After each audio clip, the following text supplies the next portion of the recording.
And there was another big thing on piracy. And I talked to people off stage, and they are really frightened on where it's going. It's getting worse, and it's worse and worse.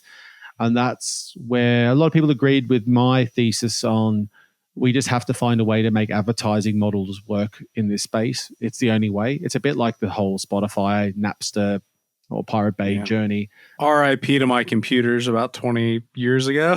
Yeah, exactly. Their stats, they use 50% of people watching via piracy, 25% subscribe to IPTV illegally.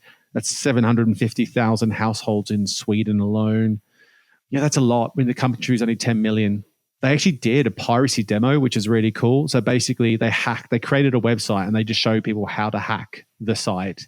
And that was really cool and frightening how easy it was. I mean, they're obviously one of the guys who did it, Anders, he's from Akamai. He's a really cool guy. But he showed the example on screen and he said, in a couple of hours in the evening, I basically did this, and he showed exactly how to rip it off and put it live and available. One of the interesting tips that they gave, and I think this is probably the bit I'll leave it at, is sports needs to just stop trying to stop the pirates because they can't stop them. So what they gave a visual where they showed when they cut off a pirate, a few more minutes later, they came back again and found another way in. And a few months later, they came back in again. They found different ways in, and they gave the technological examples as to why and how they do it. So they said instead the trick is to just make it harder for them to get, but also you can do little tricks. Like, for example, one example they gave, which I thought was really cool, was they change the video. So if they see someone's being hacked, this video feed's being hacked, they will change the video that they're hacking to like a piracy message.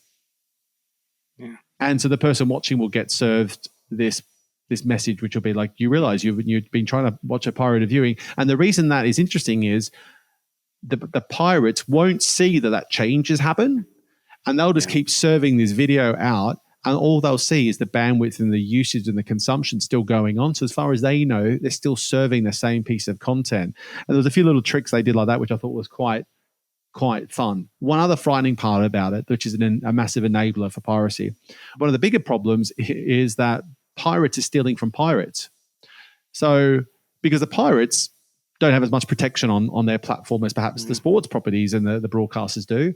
And so the pirates rip off the other pirates who've got the content. So now it's going through like two sets of hands. The reach and extensive nature of it just becomes prolific. So piracy is an even bigger problem. And I don't know, even for someone who's running a media company, I don't know how to approach this from our point of view. It's like, do we need to talk more about it? Because when we've done stuff about it, some people care about it loads, and some people just sort of say, accept that that's what it is. A bit like what we were kind of talking about before. So it's a tricky one to digest.